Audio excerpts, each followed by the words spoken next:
each part, you will hear a number of different extracts. At the beginning of the test, you will hear a beep sound. You will have time to read the questions before you hear the extracts. You will hear each extract once only. You have to complete your answers as you listen. At the end of each test, you will be given 2 minutes to check your answers. Part A. In this part of the test, you will hear 2 different extracts. In each extract, a healthcare professional is talking to his patient. For questions 1 to 24, complete the notes with the information you hear. Now, look at the notes for extract 1.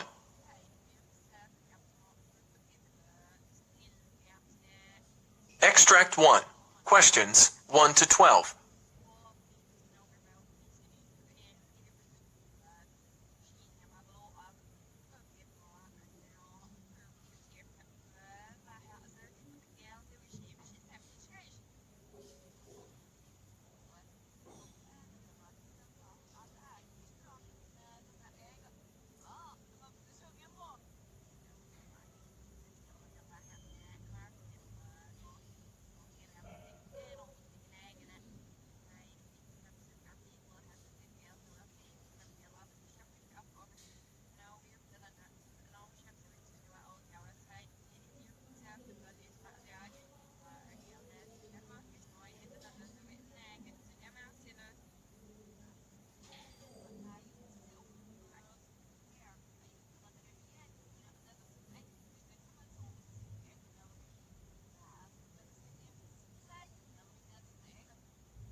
Hello, Doctor. Good morning. Yes, good morning. What's your problem? Well, Doctor, I have a sinus problem. I get postnasal drainage, facial pain, headaches, sore throat and congestion. Since how many days have you been facing this problem? For the past 2 weeks, Doctor. I'm also getting snoring, teeth pain and nasal burning. Is it moderate or severe? It worsens in the evening and morning. What's your age? 47, Doctor. Did you have any illness previously or any surgeries? Yes, surgeries, gallbladder and hernia. Do you drink, smoke? I don't drink, but I smoke 1 pack of cigarettes per day for the past 15 years. Any of your family members have any illness? Yes, I have a family history of allergies and hypertension. What are the medications you are taking? Claritin, Dilantin and Rhinocort nasal spray. Are you allergic to any medicine? No, Doctor. Well, your auricle's external auditory canals reveal no significant abnormalities bilaterally. TM's intact with no middle ear effusion and are mobile to insufflation. Your intranasal exam reveals moderate congestion and purulent mucus. Your oropharynx examination shows teeth. Alveolar ridges reveal missing molar. Examination of the posterior pharynx show a prominent uvulva and prominent postnasal drainage. The palatine tonsils are 2+ and cryptic. The palpation of anterior neck reveals no tenderness. Examination of the posterior neck shows mild tenderness to palpation of the suboccipital muscles. Facial examination shows there is bilateral maxillary sinus tenderness to palpation. Waters View X-ray reveals bilateral maxillary mucosal thickening. You have acute maxillary sinusitis, 461.0. Snoring, 786.09. Well, I am prescribing you Augmentin, 875 milligrams twice a day, and Mucofen, 800 milligrams twice a day. Follow these medications for 3 weeks and meet me after that.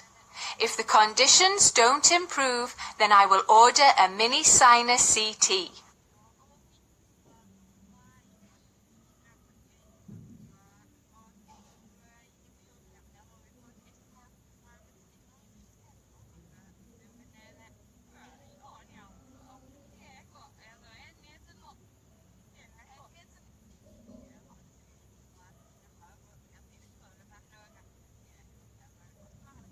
Extract 2.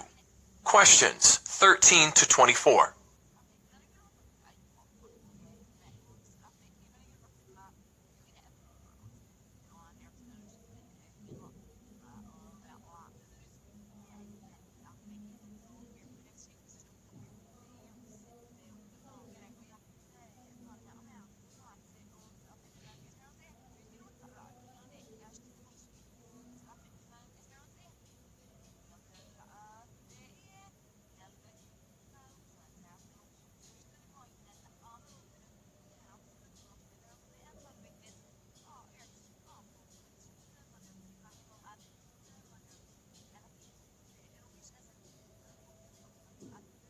Hello, Doctor. Good morning. Good morning. May I know your problem? Well, I'm having asthma and facing difficulty in walking even 10 steps. My weight is 344 pounds. I have high cholesterol and high blood pressure. I have joint pain, back pain, foot and ankle pain, and swelling on my leg and foot. I have sleep apnea and snoring. Moreover, I am a diabetic patient on medication. I also have hemorrhoids, Doctor. I am also pursuing surgical attempts for weight loss and to become active in my life again. What's your age? 37, Doctor.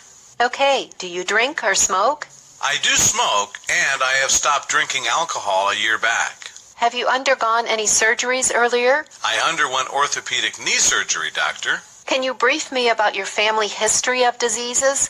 All my family members have obesity, heart disease, and diabetes, and negative for hypertension and stroke. But I am using Chantix to come off smoking completely. Okay, tell me about your food habits. I eat things like bacon, eggs, and cheeseburgers, fast food. How many times do you eat in a day? I eat 4 times a day, 7 in the morning, at noon, 9 p.m., and 2 a.m. Well, the ideal weight for your age is 184 pounds, and you are weighing 344 pounds. That means 184 pounds in excess. What medications are you taking? Diovan, Crestor, and Tricor. Do you have any chest pains or any mild attacks? No, Doctor. Well, your cranial nerves 2 through 12 are intact. Neck is soft and supple. You have positive wheezing bilaterally. Heart rhythm is normal. Abdomen is soft. You have 1+ pitting edema. I have reviewed your complete test reports. This is a clear case of bariatrics, and you need to go for a laparoscopic Roux-en-Y gastric bypass. The complications include infection, bleeding, pulmonary embolism, deep venous thrombosis, leakage from the gastrojejunal, anastomosis, and possible bowel obstruction. Before we proceed for the surgery, you need to get reports on upper endoscopy, H. pylori testing, thyroid function tests, LFTs, glycosylated hemoglobin, and fasting blood sugar. Okay, Doctor. I would like to proceed with the surgery.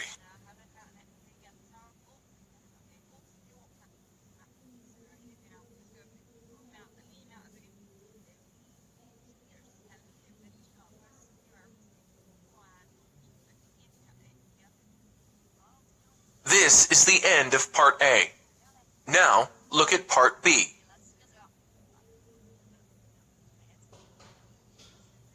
Part B. In this part of the test, you will hear 6 different extracts. In each extract, you'll hear people talking in a different healthcare environment. For questions 25 to 30, choose the answer A, B, or C, which fits best according to what you hear. You will have time to read each question before you listen. Complete the answers as you listen to the audio. Now, look at the question 25.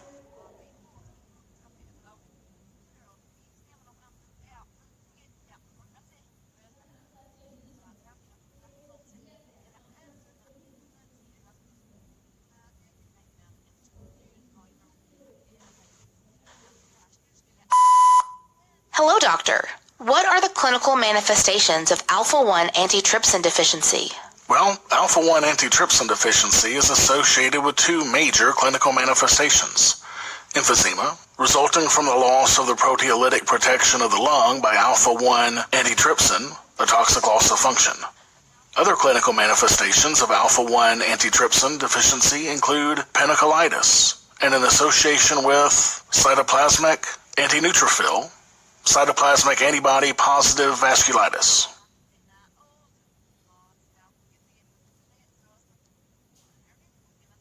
Question 26.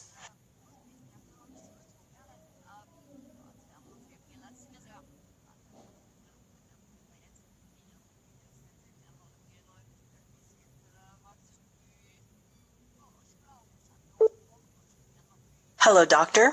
What are the different types of lung cancer? Squamous cell carcinoma, or epidermic carcinoma, usually starts in the bronchial tubes in the center of the lungs and can cause symptoms early on, especially hematypus. Large cell carcinoma often occurs in the outer regions of the lungs and tends to grow rapidly. Mesothelioma actually begins in the mesothelium, a membrane that surrounds the lungs. Small cell lung cancer usually grows in the central areas of the lungs, and most people have few symptoms until just before they are diagnosed. Lung carcinoid tumors are made up of cells called neuroendocrine cells.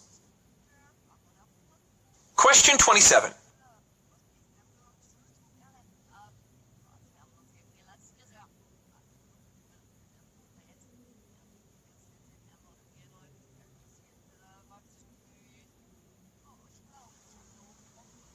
Doctor, can visual function be improved through occupational therapy? Well, findings proved that occupational therapy for patients with poor vision performed at their home and directed particularly toward helping them with both meaningful and challenging tasks, helped avoiding depression that actually improved the visual function as well. It was observed that those with milder visual impairment actually performed much better on these questionnaires after the occupational therapy group, whereas those who were in the supportive therapy attention control group could not improve their visual function measures. Therefore, the occupational therapy role not only improved in some of these depressive symptoms, but also in this specific subset of patients with mild impairment did improve their visual function as well.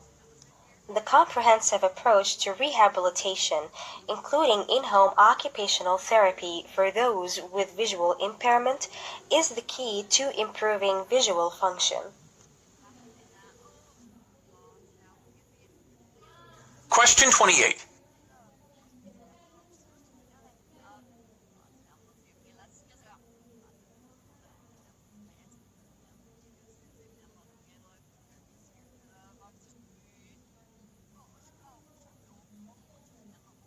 Doctor, how do we get rid of the imitators of Stop the Bleed kits? Stop the Bleed is a national campaign to increase awareness and provide training and kits to help the people witnessing traumatic bleeding.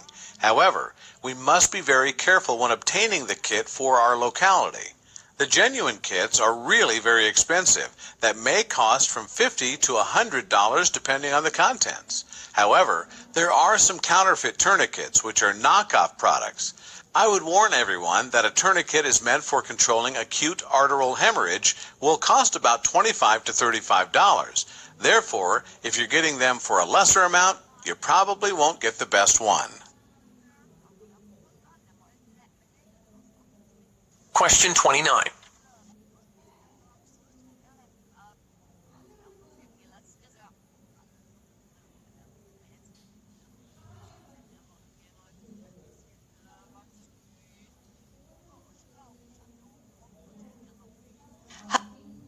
Doctor, what is epilepsy and what is a seizure?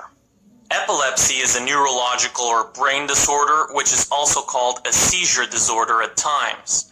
Often, the patient is diagnosed with epilepsy only when they have already had 2 or more seizures. A short change in normal brain activity is called a seizure, which is the main sign of epilepsy. While certain seizures appear like starting spells, other seizures cause the patient to fall, shake, and become unaware of what's happening around them. Generally, a seizure lasts up to a few minutes depending on the type of seizure. Generalized seizures affect both sides of the brain, and focal seizures or partial seizures affect one side of the brain. Question 30.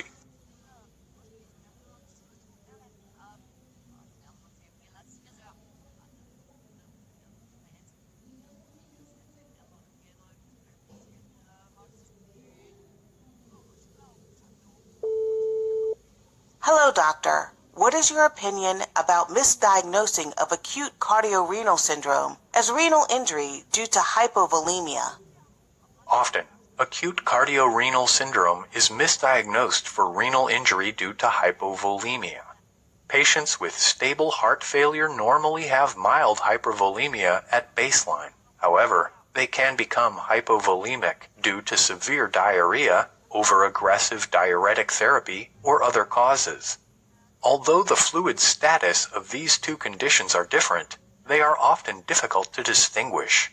Urine electrolytes suggest a pre-renal acute kidney injury in both of these conditions. However, a history of recent diuretic overuse or recent fluid losses may help identify hypovolemia. If available, analyzing of the recent trend in weight will be essential in making the right diagnosis. Misdiagnosis of acute cardiorenal syndrome as hypovolemia-induced acute kidney injury will be catastrophic. In case the volume depletion in acute cardiorenal syndrome is erroneously judged to be the cause of acute renal injury. Therefore, fluid administration can further worsen both renal and cardiac function.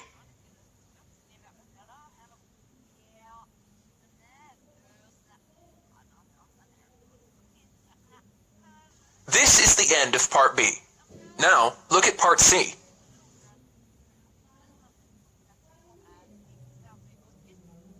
Part C. In this part of the test, you'll hear two different extracts. In each extract, you'll hear health professionals talking about specific aspects of their work. For questions 31 to 42, choose the answer, A, B, or C, which best fits according to what you hear. Complete the answers as you listen to the audio. Now, look at Extract 1. Extract 1, for questions 31 to 36.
Hello everybody. I am going to explain to you different types of hemolytic anemia. Hemolysis is the breakdown of red blood cells that typically has a lifespan of 120 days. After this duration, they die and break down. One of the main functions of red blood cells is to carry oxygen to every part of our body. Therefore, in case the red blood cells break down abnormally, there will be very few of them to carry oxygen to our body parts. Certain diseases and conditions cause red blood cells to break down too early, resulting in fatigue and other more severe symptoms. There are different types of hemolytic anemia, and the conditions can be either inherited or acquired.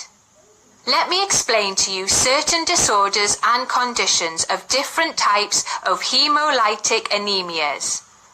Inherited hemolytic anemias usually occur due to a faulty gene that controls red blood cell production. While moving through the bloodstream, abnormal red blood cells may be fragile and break down. Sickle cell anemia is a severe inherited disease where the body produces abnormal hemoglobin, causing the red blood cells to have a crescent or sickle shape. Sickle cells usually die within 10 to 20 days as the bone marrow can't produce new red blood cells fast enough to replace the dying red blood cells. In the US, sickle cell anemia mainly affects African Americans.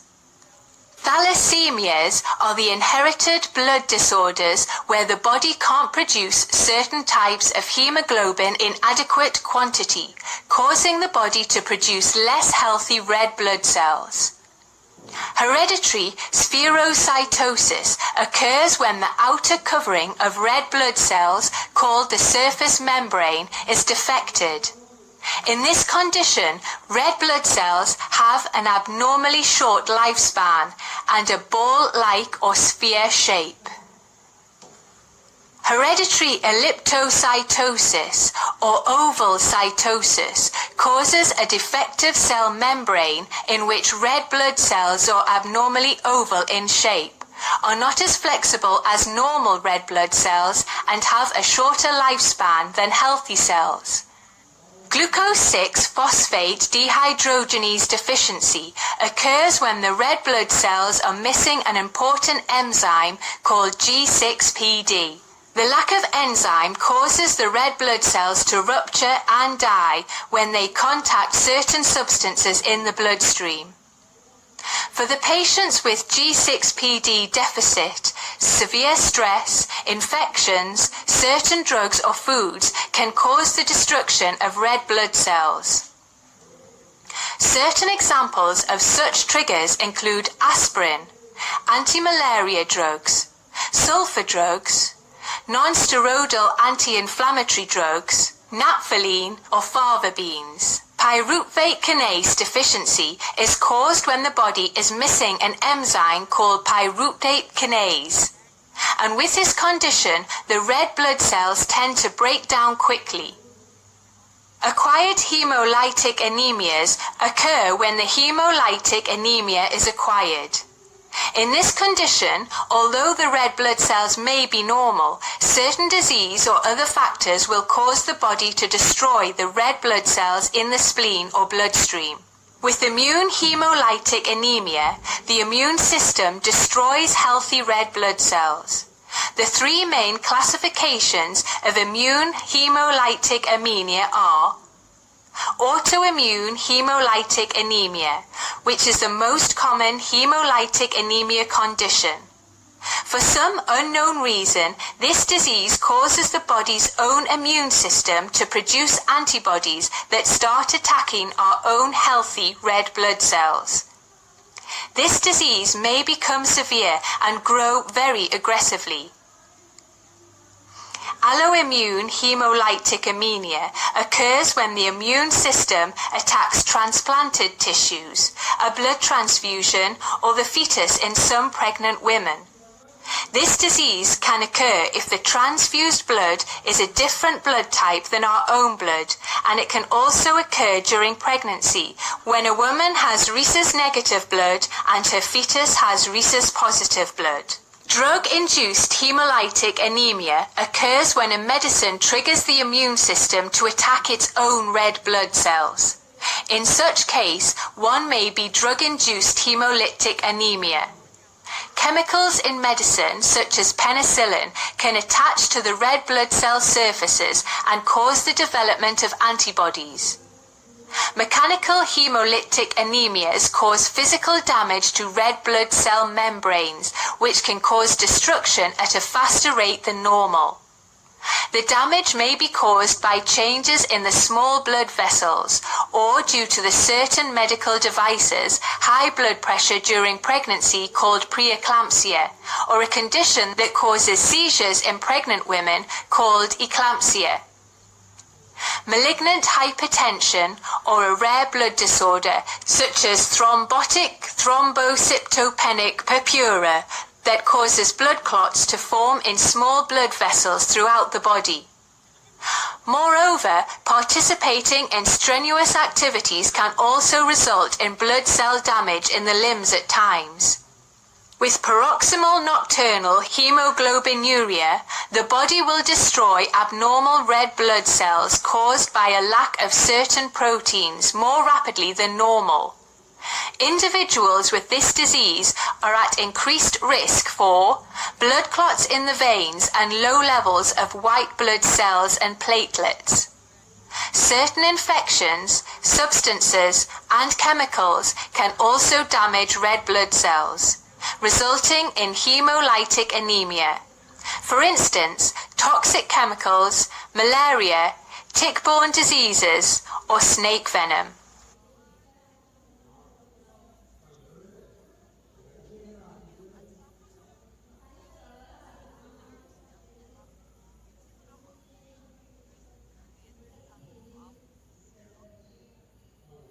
Now look at extract 2.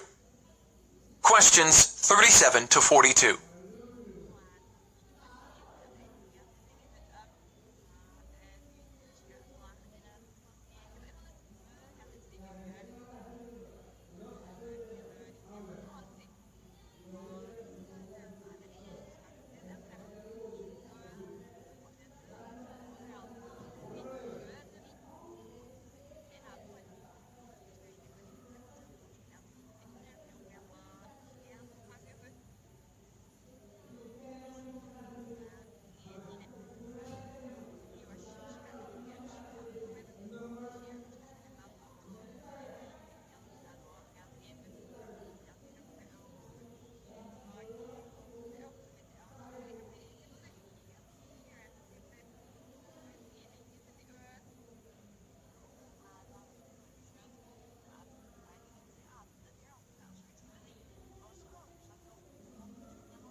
The samples of tissue cells can be taken from almost any parts of the body, depending on the type of tumor and its location.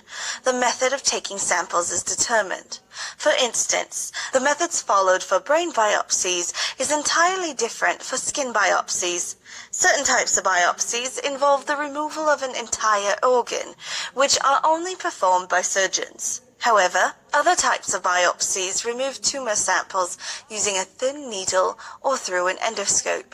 In this session, I am going to explain the most common types of biopsies used in cancer diagnosis. Needle biopsy. Fine needle biopsy or fine needle aspiration and core needle biopsy or core aspiration are the two types of needle biopsies. Fine needle aspiration is performed using a thin, hollow needle affixed to a syringe to pull out small pieces of tissue and a small amount of fluid from the tumor. In case the tumor is deep inside the body and cannot be felt, then the needle can be guided while watching on an imaging tool such as an ultrasound or CT scan. The main advantages of fine needle aspiration are that there is no need to cut the skin, and in some cases the diagnosis is made on the same day. However, the disadvantage is that sometimes it becomes impossible to remove enough tissue for a detailed diagnosis. Although fine needle aspiration is a type of biopsy, it is also classified as a cytology test. However, in a core biopsy, the needles are slightly larger than those used in fine needle aspiration. In a core biopsy, a small cylinder of tissue is removed. At times, special vacuum tools are used to get larger core biopsies from breast tissue. However, diagnosing core biopsy samples take longer than fine needle aspiration biopsies. Therefore, the results also take longer. Excisional or incisional biopsy. In this type of biopsy, the surgeon cuts through the skin to remove the complete tumor, called an excisional biopsy, or a part of a large tumor called an incisional biopsy. In an endoscopic biopsy is a flexible, thin, lighted tube with a lens or a video camera affixed at the end, allowing the physician to look into the internal parts of the body. Tissue samples are also taken out through the endoscopic biopsy. Different types of endoscopes are used to look at specific parts of the body. For instance, one kind of endoscopy is used to look at the inside of the throat, sinuses, and nose. Laparoscopic, thoracoscopic, and mediastinoscopy. Although laparoscopy is much like endoscopy, it uses a laparoscope to look inside the abdomen and remove tissue samples. Similar procedures are followed to look inside the chest. These are called thoracoscopy and mediastinoscopy. Laparotomy and thoracotomy. Laparotomy is a kind of surgery where a vertical cut is made from upper to lower abdomen to remove samples. This may be performed when the suspected area could not be diagnosed with other simpler tests. There are many ways to perform a biopsy. The skin based on the type of suspected skin tumor. Shave biopsies remove the outer layers of the skin for certain basal cell or squamous cell skin cancers. However, they aren't used for the suspected melanomas of the skin. As discussed earlier, punch biopsies or excisional biopsies are used to remove deeper skin layers and are diagnosed how deeply a melanoma has gone into the skin. Sentinel lymph node mapping and biopsy helps the surgeon to know which lymph nodes to remove for biopsy. Sentinel node mapping and biopsy is a common way to diagnose whether a cancer such as melanoma or breast cancer has spread to the lymph nodes.